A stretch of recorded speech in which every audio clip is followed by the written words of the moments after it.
Hare Krishna and a very good morning, my dear students. Students, in the previous class, your third lesson of English grammar, subject and predicate, has also been completed. Okay? And in that class, I also told you about jumble sentence in brief. I told you what is jumble sentence. मैंने आपको बताया था उस class में कि jumble sentence क्या होते हैं. आज मैं फिर से आपको एक बार रिकॉल कर रही हूँ कि what is jumble sentence. So, jumbled sentence होता है the sentence in which the words are not in their proper order. वो sentence जिसमें words उसके proper order में नहीं होते हैं उसको jumbled sentence बोलते हैं. ठीक है, आपने पहले sentence chapter में पढ़ा था कि sentence क्या होता है. Sentence is a group of words that makes a complete sense. उसमें group of words जो होते हैं sentence में they should be in proper order. Okay? तभी उसका एक proper meaning निकलेगा. तो प्रॉपर सेंटेंस होने के लिए क्या होता है, सबसे पहले सेंटेंस का सब्जेक्ट आता है, उसके बाद वर्ब आती है और उसके बाद ऑब्जेक्ट या रेस्ट ऑफ द पार्ट जो होता है सेंटेंस का वो आता है. ठीक है, अब देखिए इस सेंटेंस में पहले एंग्री लिखा हुआ है, फिर लायन, फिर द और फिर वॉज लिखा हुआ है. ठीक है, तो यहाँ पर सब्जेक्ट इसका क्या है, द लायन, लेकिन इसमें पहले एंग्री लिखा हुआ है. ओके, और वॉज सबसे एंड में लिखा है यहाँ पर. ठीक है, तो इस वाले ग्रुप ऑफ वर्ड्स में सब्जेक्ट सबसे पहले नहीं है, इसका ऑर्डर, वर्ड्स का ऑर्डर सही नहीं है इस ग्रुप ऑफ वर्ड्स में. ठीक है, तो इसलिए ये प्रॉपर सेंटेंस नहीं है. ओके, और यहाँ पर अब देखिए इसका करेक्ट फॉर्म लिखा है द लायन वॉज एंग्री. इसमें यहाँ पर सबसे पहले सब्जेक्ट लिखा है, उसके बाद वर्ड और उसके बाद ये इसका रेस्ट ऑफ द पार्ट लिखा हुआ है सेंटेंस का. ठीक है, तो this is the correct form of the sentence. ठीक है, this is a sentence. Clear? तो अब हम इनको जम्बल्ड सेंटेंस बोलते हैं कि जब सेंटेंसेस में वर्ड्स प्रॉपर ऑर्डर में नहीं अरेंज होते हैं तो उन्हें जम्बल्ड सेंटेंस बोलते हैं. ठीक है, अब हम इन्हें कुछ एग्जांपल्स के थ्रू लर्न करेंगे. This is practice time 4.1 and what you have to do in it, arrange these words to form sentences. Begin each sentence with a capital letter, put a full stop और a question mark at the end. इसमें क्या दिया हुआ है, यहाँ पर ये जो ग्रुप ऑफ वर्ड्स दिए हुए ना, इनको आपको रीअरेंज करना है because they are not in the proper order. ये सही ऑर्डर में नहीं है, सही देखिए जम्बल्ड फॉर्म में दिया है. इसमें पहले प्रेटी दे दिया, फिर अ गर्ल इज सलमा. इसमें सब्जेक्ट पहले नहीं है, लेकिन प्रॉपर सेंटेंस होने के लिए सब्जेक्ट पहले आना चाहिए, उसके बाद वर्ब और उसके बाद ऑब्जेक्ट या rest of the part of the sentence आता है. ठीक है, तो आपको क्या करना है, इसमें in jumbled group of word से आपको प्रॉपर सेंटेंस फॉर्म करना है. और आपको begin each sentence with a capital letter. इसका मतलब है कि आपको सेंटेंस का फर्स्ट लेटर आपको कैपिटल करना है, पुट अ फुल स्टॉप और क्वेश्चन मार्क. और जिस सेंटेंस के एंड में फुल स्टॉप आएगा वहां पर आप फुल स्टॉप लगाएंगे.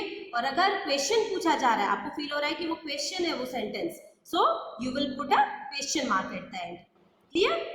चलिए फर्स्ट सेंटेंस देखते हैं. Pretty a girl is Salma. ठीक है, अब देखिए ये इसमें सब्जेक्ट सबसे पहले नहीं है, मतलब ये करेक्ट ऑर्डर में नहीं है. ये this is a jumbled sentence, so we will correct it. सबसे पहले सलमा आएगा, सलमा सब्जेक्ट है इसमें, सलमा के बाद वर्ब क्या है, इज अ प्रेटी गर्ल. पहले हमने सब्जेक्ट लिखा, वर्ब, उसके बाद rest of the part sentence आएगा. ठीक है, रेस्ट आप बाकी का भी सेंटेंस का जब पार्ट लिखेंगे ना तो आपको उसको भी प्रॉपर ऑर्डर में लिखना है, तभी वो करेक्ट सेंटेंस फॉर्म होगा. ओके, सेकंड सेंटेंस देखेंगे.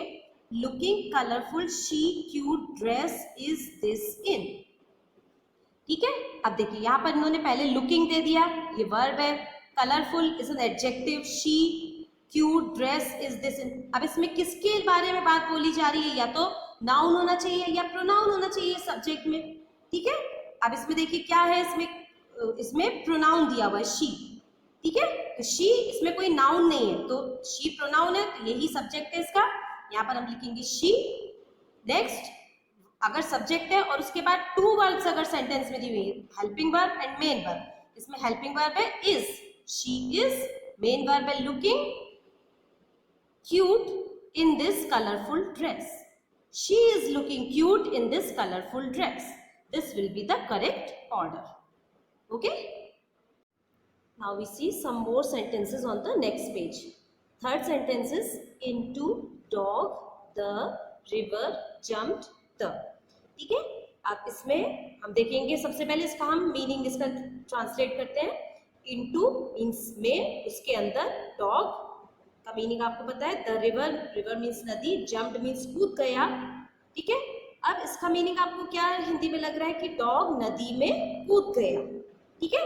तो सबसे पहले हम इसका सब्जेक्ट देखेंगे द डॉग, डॉग सब्जेक्ट आया, उसके बाद इसकी वर्ब देखेंगे, इसमें सिर्फ एक ही वर्ब है, मेन वर्ब है, वो जम्प्ड हम रिवर वर्ब लिखेंगे यहाँ पर, and into the river, the dog jumped into the river, उसके बाद रेस्ट पार्ट लिखेंगे सेंटेंस का, ठीक है। सब्जेक्ट वर्ब और ऑब्जेक्ट आता है उसके बाद में, और ऑब्जेक्ट के पहले यहाँ पर इनटू द भी लिखा जाएगा, ठीक है।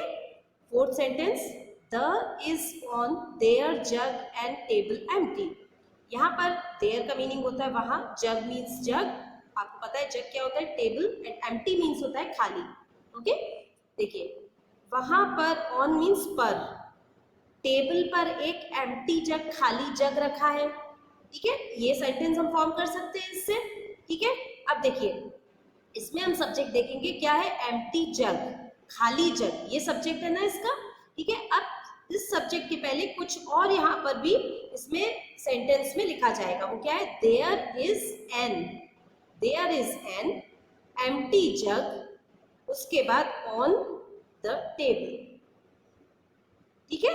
ये सब्जेक्ट आया, there is an empty jug on the table, इस तरह से सेंटेंस फॉर्म होगा, ठीक है। स्टूडेंट्स अगर सब्जेक्ट दिया और उसके पहले आपको थोड़ा सा ये भी समझना पड़ेगा कि अब देखिए यहाँ पर अगर एम्प्टी जग है तो हम देयर इज एन, ये ऐड करना भी इसमें जरूरी था इस सेंटेंस में, तो आपको ये थोड़ा सा इस चीज को समझना पड़ेगा कि वो सेंटेंस, करेक्ट सेंटेंस कैसे फॉर्म हो रहा है, ठीक है।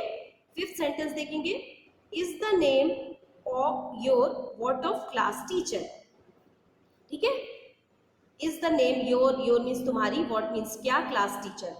अब हम देखेंगे इसमें आपको हिंदी में ट्रांसलेट कर रहे हैं तो आपको इसका मीनिंग निकल रहा है तुम्हारी क्लास टीचर का नाम क्या है, ठीक है। आपको पता है ना, where, what are you doing, what is your name, इस तरह से हम बोलते हैं कि नहीं, तो हम इसको क्या करेंगे, सबसे पहले स्टूडेंट्स WH वर्ड इसमें जो है ये है व्हाट। स्टूडेंट्स ये जो WH वर्ड्स होते हैं इनको इंटरोगेटिव वर्ड्स भी बोला जाता है, ठीक है। इंटरोगेटिव वर्ड्स मीनिंग मतलब जो वर्ड्स क्वेश्चन फॉर्म करने के लिए यूज में आते हैं उनको इंटरोगेटिव वर्ड्स बोलेंगे, और इंटरोगेटिव सेंटेंस का मीनिंग होता है प्रश्नवाचक वाक्य, और इंटरोगेटिव सेंटेंस बनाने के लिए हमको इंटरोगेटिव वर्ड्स चाहिए होंगे, तो WH वर्ड्स जितने भी वाई, वेयर, व्हाट, हुम, हुज, ये सारे WH, इसमें स्टार्टिंग में देखिए WH होता है ना, इसलिए इनको WH वर्ड्स बोलते हैं, इंटरोगेटिव वर्ड्स, ठीक है। तो अब हम ये जब हमको क्वेश्चन बनाना तो सबसे पहले इंटरोगेटिव वर्ड आता है, उसके बाद helping word, what is the name, what is the name of, और उसके बाद आता है subject, what is the name of your class teacher, ठीक है। जब क्वेश्चन फॉर्म होता है ना तो उसमें सबसे पहले इंटरोगेटिव वर्ड आता है, उसके बाद helping word and then subject, और उसके बाद मेन वर्ब आती है, लेकिन इस सेंटेंस में अभी यहाँ पर मेन वर्ब नहीं है, तो यहाँ पर सिर्फ बनेगा what is the name of your class teacher, and में लगाएंगे हम full question mark, okay students. अब इसमें आगे 6th, 7th and 8th sentences है, 3 सेंटेंसेस और है, और ये सेंटेंसेस आपको इनका करेक्ट फॉर्म करके और इनको प्रॉपर सेंटेंसेस आपको लिखने हैं, ठीक है। करके और आप मेरे को वर्क टाइम से सबमिट करिए। So that's all for today, thank you all of you and take care.